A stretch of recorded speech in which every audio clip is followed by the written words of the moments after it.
In the Chumash Dvarim, the Torah deals with really one central issue.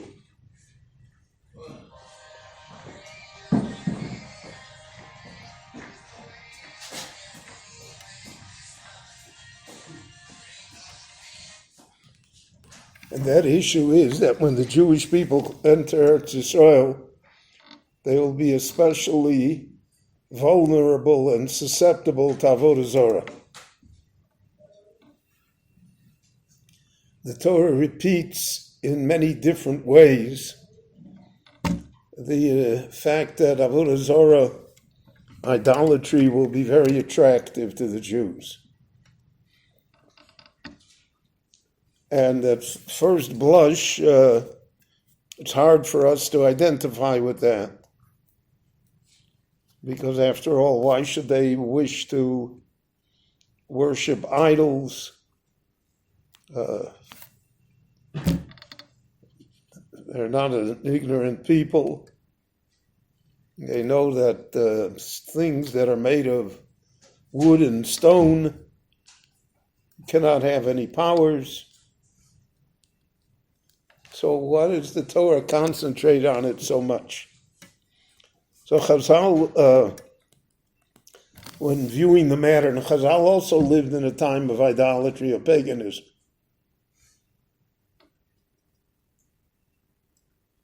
And idolatry and paganism take very many different forms. So to a certain extent, we also live in such a time when people believe in things for which there really is no scientific or empirical evidence, but it's just because people say it is. And when people say it is, then in the minds of many people, it is. Whether or not it is or it isn't. We have in the history of Europe, for instance, a number of occasions of what they called mass hysteria, in which hundreds or thousands of people said that they saw something or that something occurred, and it never happened. But people were able to convince themselves. And in convincing themselves, that led to all sorts of problems. So Chazal said that Yisrael ovdu avodah zarah lahatir lehem aroyos.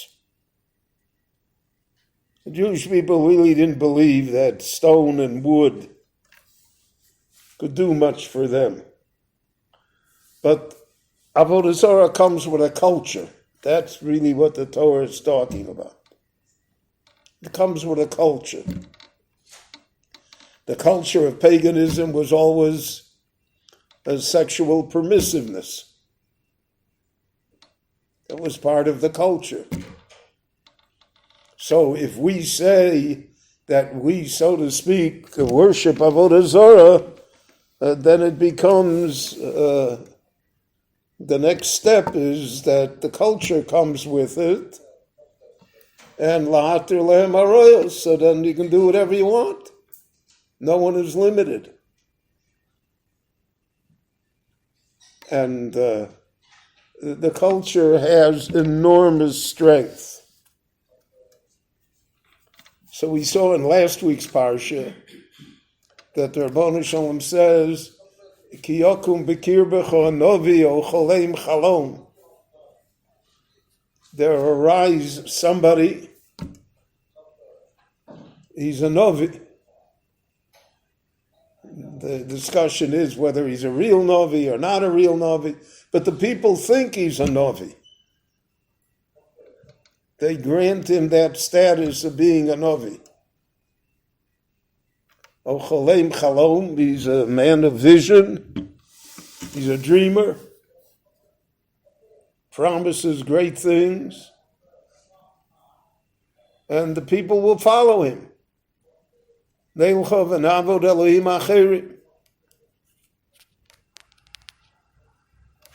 a real danger. So the Torah always warns us against this type of mass belief, of somehow falling into that trap of being part of the culture, and then the culture drives it. So we see in our time how the culture drives everything.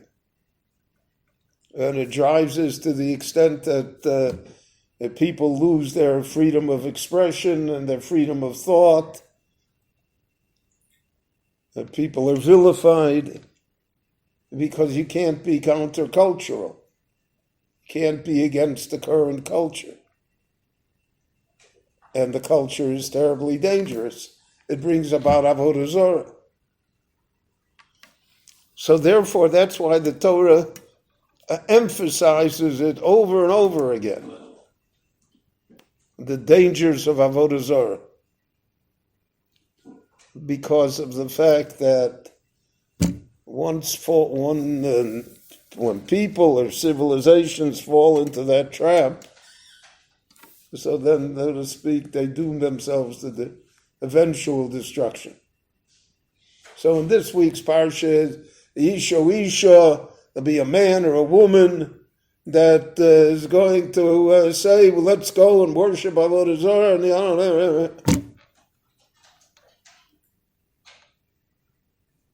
so the Torah recognizes that those situations will arise.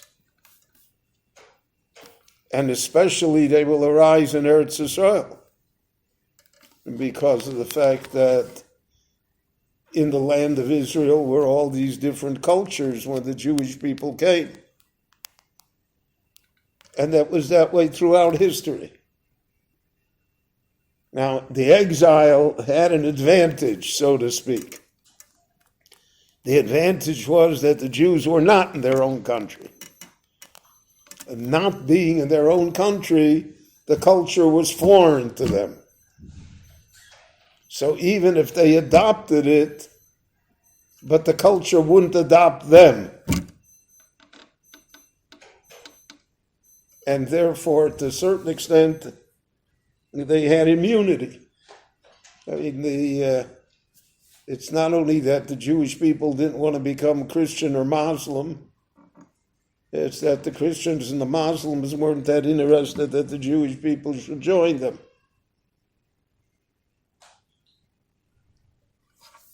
So that's separated. But when you're in your own country and it's your dominion, so to speak, so then you're the one that sets the culture. And then if the culture is avodah zarah, so then it is that much more powerful. It's that much more dangerous. It's that much more destructive. So that's throughout the Chumash Dvarim we find it. We found it in Ekev Oyom Shamoah Tishmu, V'sartem V'avadetem Elohim Acherim. We found it in last week's parsha in Rei. We find it again in Shoftim. We'll find it in every parsha till the end. Because of the fact that that becomes the supreme test of the Jewish people. And if we will contemplate it in our own time and under our own circumstances, we can see that it remains the supreme test.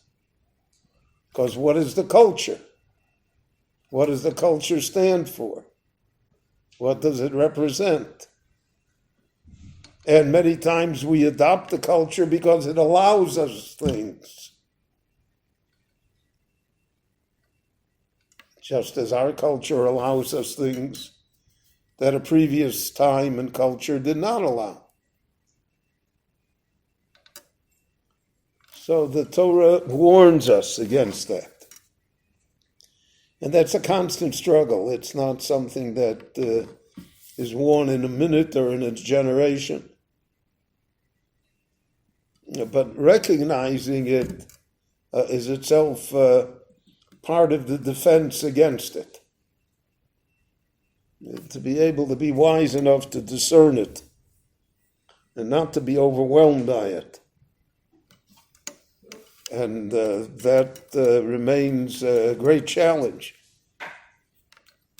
in every aspect of life here and everywhere else. And the structure of it may change, but the problem always remains. So in this week's Parsha, Isha, a man or a woman, an individual. So it's not just the individual represents the whole, what's going to happen. And if, so to speak, they get away with it, then others will try, and others will get away with it, and then it becomes the culture, and when it becomes the culture, then you're overwhelmed by it, and you're almost powerless to stop it. And then it has to run its own course until it self-destructs